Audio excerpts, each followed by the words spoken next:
There are hobbies and activities to fit every lifestyle. From those seeking moderate excitement to those seeking high adventure.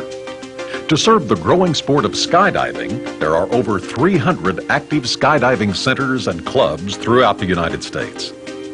These drop zones operate well over 500 skydiving aircraft, referred to as jump planes. As a result, trained jump pilots are high in demand. Although no special training or endorsement is required by the FAA to become a jump pilot, thorough training is vital. As you will see, flying skydivers is demanding on the pilot. Pilots' awareness of safety and operational considerations are needed when flying skydivers. There is a wide variety of aircraft used for skydiving. The de Havilland Twin Otter, Casa 212, Cessna 182, and various other twin and turbine engine aircraft. The 182 is found at virtually every drop zone and is what most beginning jump pilots fly. We'll use the 182 for most of our examples. First, you need to know what sources of information are available regarding jump piloting. Here are some of the sources available. FAR Part 91, General Operating Flight Rules. Advisory Circular 9066, Recommended Standard Traffic Patterns. FAR Part 105, Parachute Jumping. Advisory Circular 105-2, Sport Parachute Jumping. United States Parachute Association or USPA's Skydivers Information Manual. USPA's Skydiving Aircraft Operations Manual. While having actual skydiving experience can be helpful, it is certainly not necessary. Let's examine some of the regulations that can affect you as a jump pilot. Whenever there is compensation for a flight, regardless if the pilot is being paid, that flight is considered a commercial operation by the FAA. Thus, nearly all jump flights are commercial operations, requiring the pilot to hold at least a commercial pilot certificate, along with current second-class medical certificate. All piston engine aircraft used in commercial operations are subject to 100-hour inspections, as well as annual inspections. For multi-engine and turbine aircraft, a manufacturer's maintenance program or other FAA-approved program is necessary. Nearly every aircraft requires some modification and FAA approval to serve as a jump plane. Common examples of aircraft modifications include removal of a cabin door, installation of a jump door or air deflector, added seat belts, installation of special steps or handholds for the jumpers. If the aircraft is certified by the manufacturer to fly with a door removed, then the procedures, conditions, and restrictions, if any, will be found in the Aircraft Flight Manual or Pilot's Operating Handbook. Otherwise, either a supplemental type certificate, an STC, or FAA field approval is necessary to fly without a door. Many jump planes have an in-flight door that can be completely opened and shut during flight. This modification also requires either an STC or FAA field approval. Door removal or modification approvals often have provisions that also require all occupants, including pilots, to wear a parachute if the door is open. Usually there are provisions that limit airspeed with the door open. These speeds must often be placarded. The speed limitations for Cessnas are usually between 80 and 110 miles per hour for door opening or flight with the door open. Many Cessnas also have an external step to facilitate jumper climb out. These too require either an STC or field approval. Since every skydiver is required to use a seatbelt, it is often necessary to add additional seatbelts and attach points. Larger planes, or those with an aft door for jumping, often have external steps and handrails to facilitate skydiving exits. Roll-up doors, or air deflectors, are also popular. All of these modifications require FAA approval. Whenever modified, a jump plane must have a revised weight and balance record that should be retained in the aircraft. Aircraft logbooks should reflect all modifications and contain copies of the STC or Form 337 for each modification. Pilots should be familiar with the instrument and equipment requirements for the type of flight. All aircraft may be subject to a minimum equipment list. Though considered to be commercial operations, skydiving flights are exempt from FAA certification requirements by FAR Part 119. This is the regulation that prescribes requirements for air carriers and commercial operators. As a result, jump operations are governed by FAR Part 91. Note that Part 119 restricts skydiving flights to operate within 25 miles of the departure airport. A jump pilot should be thoroughly familiar with Parts 91 and 105. We'll highlight some sections of the FARs. Part 91 allows skydivers to use the floor of an aircraft as a seat, provided there is a seat belt for each skydiver to use.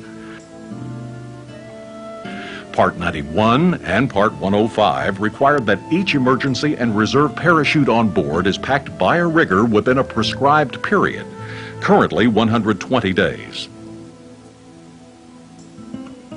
Part 91 requires a transponder for flight at or above 10,000 feet mean sea level, an altitude commonly exceeded by most jump planes.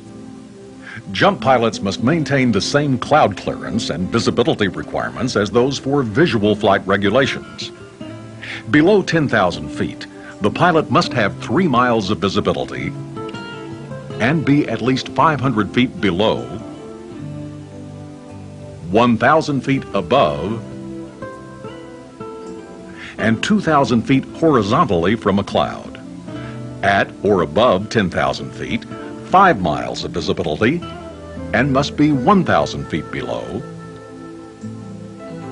1,000 feet above, and 1 mile horizontally from any cloud. Part 105 holds the pilot responsible for ensuring that jumps do not create a hazard to air traffic or persons or property on the ground. Permission must be obtained from an airport manager before jumping over or onto an airport. This permission can be verbal. When jumping into Class A, B, C, or D airspace, authorization must be obtained from the Air Traffic Control, ATC facility involved.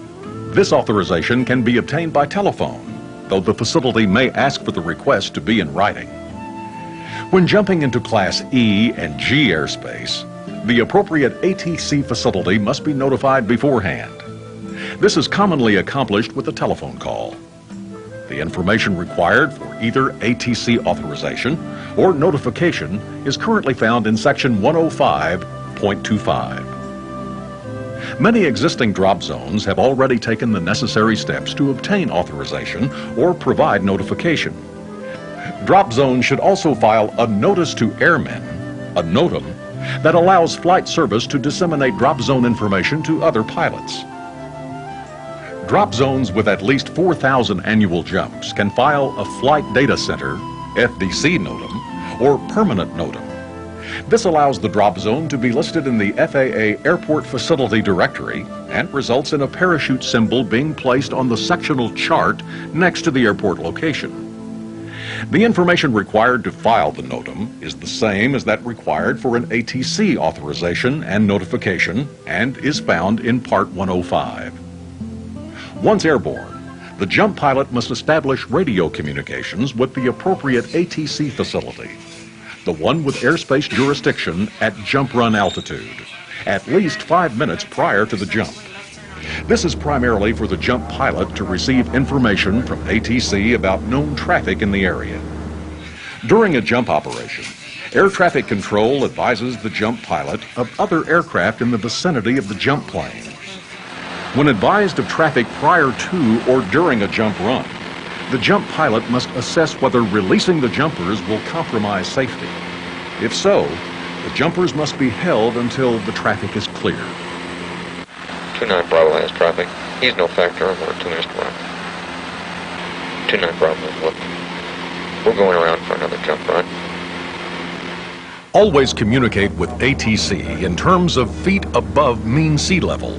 MSL. Since skydivers speak in terms of feet above ground level, AGL, the pilot will often need to convert desired jump altitudes from AGL to above MSL for air traffic control. For a jump pilot, the most common ATC radio calls are the initial call. It is best to make the initial radio call to ATC as soon as radar coverage is available, though some ATC facilities prefer a later call due to workload. The initial call should indicate the expected jump run altitude in feet above MSL. And Lakeland approach, Cessna 5829 Bravo, passing through 3,000 feet on the way to 10,000 with a load of jumpers. The jump run call. Most ATC facilities prefer a 1-minute or 2-minute call from the pilot prior to jump run. Some prefer an earlier 5-minute call. And Lakeland approach, Cessna 29 Bravo is 2 minutes to jump. 2 minutes for 29 Bravo. The jumpers away call. Once all jumpers have departed, the pilot should advise ATC of the jump plane's descent. Lakeland Center, jumpers away from 29 Bravo and descending. That's jumpers away, 29 Bravo. The jumpers on the ground call. Part 105 requires a call to ATC when the skydivers reach the ground, but many facilities waive this call. And Lakeland Center, 29 Bravo has all parachutes on the ground at Zephyr Hills. Broadcasts on the Common Traffic Advisory Frequency, CTAF, are also good practice if ATC can be monitored at the same time. CTAF calls convey information about jump activity to locally based aircraft and aircraft inbound to the airport. The following CTAF calls should be made. The jump run call. Zephyr Hills traffic, 29 Bravo is 2 minutes to jumpers away at 10,000 feet over Zephyr Hills. 2 minutes. The jumpers away call. Zephyr Hills traffic, 29 Bravo, jumpers away 10,000 feet and below over Zephyr Hills. The parachutes over the airport call. Zephyr Hills traffic, parachutes open over Zephyr Hills 3,000 feet and below over Zephyr Hills. And the jumpers on the ground call. Zephyr Hills traffic, all parachutes are on the ground at Zephyr Hills. All parachutes are on the ground. Prior to the day's first flight, a jump pilot should have a current weather briefing including winds aloft. Ensure a NOTAM is filed in accordance with FAR 105. Determine jump run direction and altitude. Be sure to convert AGL to MSL. The pre-flight inspection. Because jump planes undergo rigorous service, a good pre-flight inspection is crucial before the first flight each day. Be watchful for cracked, worn, or loosened components, especially around the spinner, engine cowling, and in-flight doors. Propellers should be checked for nicks and scratches, especially when operating on unpaved areas. Tires and brakes wear quickly, so it's important that they be inspected frequently. It is typical for oil consumption to be somewhat high when flying jumpers, so checking the oil quantity frequently is good practice. Many turbine and twin-engine aircraft have complex systems, like an auto feather system, that are often required to be checked prior to the first flight of the day. A jump plane's fuel quantity should be checked visually and frequently. Aircraft fuel gauges are only required to be accurate when tanks are empty. Most operators use a calibrated fuel stick to precisely determine the amount of fuel in each tank. Fuel drain should be sumped before first flight. Many Cessnas are susceptible to the entry and retention of water in the fuel tanks. Some Cessnas still retain flush fuel caps that allow water to enter the tanks. These should immediately be retrofitted. Why all the emphasis on fuel? Statistics show that a high percentage of jump plane accidents are the result of fuel exhaustion, fuel starvation, or fuel contamination.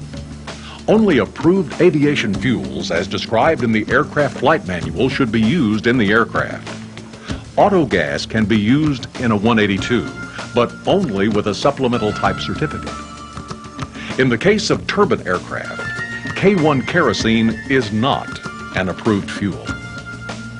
An engine run-up and systems check are necessary before the first flight of the day.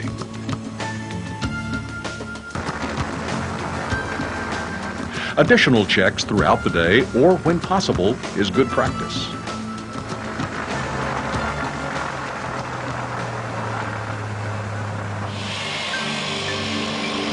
Loading the aircraft. The primary concern with aircraft loading is to ensure that the aircraft stays within its weight and balance limitations. Weight and center of gravity should be calculated prior to each flight, starting with the aircraft empty weight and including the weight of each occupant and their associated gear, parachute, jumpsuit, helmet, etc. In practice, the drop zone office, also called the manifest, will often provide the pilot with the weight of each jumper. Concern about an aircraft's weight and center of gravity should be paramount, especially when flying jumpers. An overweight airplane has sluggish performance. An out-of-balance airplane that's also overweight may have controllability problems. A faltering engine or other distraction can cause loss of control.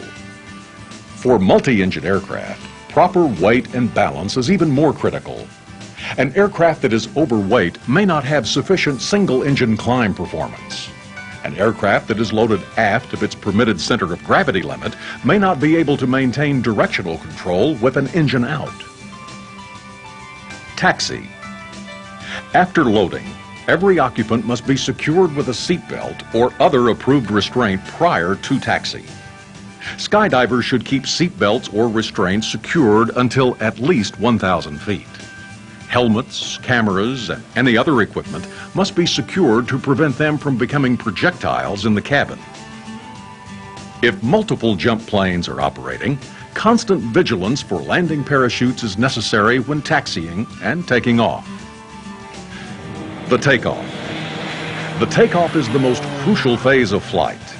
If power is lost prior to liftoff or until nearly 1,000 feet up, a pilot's options are few, but immediate reaction is vital. Every pilot should begin the takeoff roll with the expectation that a power loss will occur. By being mentally prepared, your reaction time is quicker. With a power loss, a pilot's first and immediate reaction should be aircraft control. Pitch the aircraft down to maintain airspeed. Unpowered, the aircraft's tendency will be to pitch upward, lose airspeed, and ultimately stall. Any delay in nosing over exacerbates the situation, making it critical. Takeoffs are often at or near gross weight, which means longer takeoff runs and shallower climb outs. Following the initial takeoff climb, the aircraft should always be flown so that a power-off glide back to the airport or to another nearby airport can always be made if needed. In Cessnas, the fuel selector is in a location where it can be inadvertently bumped while jumpers are loading. A pre-roll check should be made prior to every takeoff. Rear to forward, fuel, trim, flap settings, right to left, mixture, prop, throttle, carburetor heat. Besides safety, drop zones are concerned with operational efficiency. Power settings and climb airspeeds are established to give the quickest climb to altitude. The resulting climb angles often impede the front view of the flight deck. One technique is to use shallow climbing turns, usually to the left, which also serve as clearing turns. During a climb, it's best to avoid busy Victor Airways or other established arrival or departure routes. A quick check of the sectional, instrument chart, and area approach plates can help determine the location of busy airspace. Also, by visiting your local air traffic control facility, you can get a good idea of air traffic in the area. Monitor power settings and engine temperatures to maximize the climb performance, but minimize engine overheating. Refer to the pilot's operating handbook for recommended climb speeds. Time your climb so that you are turning on jump run as you reach jump run altitude. The jump run. Every jump plane has a target speed or a small speed range for the jump run. For Cessnas, it's generally between 80 and 90 miles per hour. On reaching jump run altitude, the pilot needs to level off while ensuring that the aircraft does not gain airspeed. Find the power setting that maintains the jump run altitude and the target airspeed. Spotting. The spot is the skydiver's predetermined exit point over the ground. It is influenced by the speed and direction of winds from jump run altitude to the ground. The spot is nearly always upwind of the intended landing area, giving the skydiver wide latitude to run with the wind or hold into the wind for greater landing accuracy. Winds at altitude can have a large influence on the spot. A 60-mile-per-hour wind at 12,500 AGL can move a group of free-falling jumpers a mile from their exit point, since they are in the wind for about 1 minute, assuming the wind is constant from 12,500 to 3,000 feet. In reality, winds aloft are not constant, but still do influence the exit and opening point. Winds near the ground can affect a skydiver under an open canopy to a great degree. For jump run, the jump pilot's primary responsibility is to place the aircraft at the correct altitude and heading at the start of the jump run. The use of GPS can be a big help. Because a jump pilot cannot see directly below the aircraft, once on jump run, a jump master or other skydiver will line up the aircraft, fine-tuning the track over the ground and calling for the exit. With student skydivers, the jump master will often call for a cut, requiring reduced throttle. The pilot should slowly reduce throttle to a partial power setting. This cuts down on prop blast and allows the student an easier climb out onto the step. It is vital that the pilot maintain a healthy margin above stall speed. You do not want an aircraft to stall on jump run. Pitch down and add power if necessary to maintain airspeed. Experienced jump pilots can help determine power settings and airspeeds preferred by various groups of experienced skydivers. On jumper climb-out, the pilot may need additional control inputs to counter the effect of having jumpers on the step, whether with one person or several.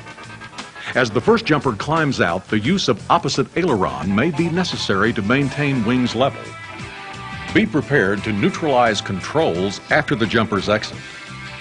When jumpers have exited, notify ATC with the jumper's away call and advise them of your next maneuver. Most twin and turbine jump planes have an in-flight roll-up door or deflector toward the rear of the aircraft, well removed from the pilot. Many have a light system or toggle switch with lights installed by which the pilot and jump master or spotter can communicate about the jump run or necessary corrections. Many jump planes with a rear door can have their aft loading limit exceeded if too many jumpers gather in or near the door on jump run. Some require a minimum number of jumpers to remain forward of a marking until the first jumpers have exited. Placards and frequent pilot briefings should be used to remind skydivers of such limitations. The descent. When flying a Cessna with an in-flight door, a quick jab of the left rudder will disrupt the airflow over the door and cause it to drop. The pilot needs to make sure it is then securely latched. The jump pilot sets up a descent consistent with safety and guarding against engine shock cooling. Each operator will have a preferred airspeed for descent. For Cessnas, descent speeds are in the 140 to 150 mile per hour range. With a partial power setting, this should result in a 1,000 to 1,200 foot per minute descent rate. As you descend, be sure to visually scan for other air traffic in the area. You don't want any surprises. Prepare to use carburetor heat during descent. Cessnas in particular are susceptible to the formation of carburetor ice during long, low-powered descents, even on hot summer days. Descending turns serve well as clearing turns. Having all exterior lights on helps in making sure other pilots see you. At all times, including entry into the airport traffic pattern, the aircraft should be in position to glide to the airport after suffering a power loss. Many larger aircraft can safely descend to the ground faster than the skydivers. When doing so, the pilot should ensure that the aircraft remains clear of the skydiver's airspace. Additionally, an outside visual scan for other traffic is crucial. Reloading. To reduce the potential for propeller strikes, it is best to shut down the aircraft prior to reboarding. However, to limit start cycle and engine wear problems, many drop zones prefer to keep engines running, particularly at high-volume locations. This can be safely done if deliberate safety measures are in place to prevent anyone from wandering into turning propellers. Remember that many first-time jumpers and observers may have never been around an aircraft before. Refueling. Piston aircraft should always be shut down and all passengers deplaned for refueling. Hot fueling. For turbine aircraft, the FAA has no restrictions on rapid fueling, which is the practice of fueling while engines are operating. However, hot fueling demands utmost planning and caution. The Parachute Industry Association has developed a technical standard for hot fueling, TS-122, which should be followed. It recommends ensuring no one aboard the aircraft except for a qualified pilot at the controls. Fueling in an area that's removed from waiting skydivers and spectators. Use of proper bonding and fueling techniques that eliminate the potential for fire and spillage. Ensure the avoidance of rotating propellers. And having trained personnel nearby with fire extinguishers who are prepared and ready for potential emergencies. Emergencies. Jump planes are susceptible to the same types of in-flight emergencies as other aircraft, but they can also bring additional scenarios to the situation. Flight manuals and experienced jump pilots and operators should be consulted for specific procedures. No matter what the emergency, the jump pilot's first and primary response is to fly the aircraft, maintaining airspeed and control. Too many pilots have been distracted by events and allowed the aircraft to stall, often with disastrous consequences. Even a forced landing at 50 to 60 miles per hour in rough terrain should allow most occupants to escape serious injury. This is especially critical with a takeoff power loss. A pilot can reduce the potential for surprise and increase response time by beginning every takeoff roll with the mental expectation that the aircraft will lose power. Some of the more common jump plane accidents are caused by fuel exhaustion, starvation. Jump planes often fly with reduced fuel to accommodate heavier payloads while maintaining weight and balance limits. Pilots must check fuel levels often. Carburetor icing. The 182's Continental 0470 is a sturdy, reliable engine. However, its carburetor is highly susceptible to ice formation, even during hot summer days. Pilots should use carburetor heat often, especially during descent. Inadvertent deployment.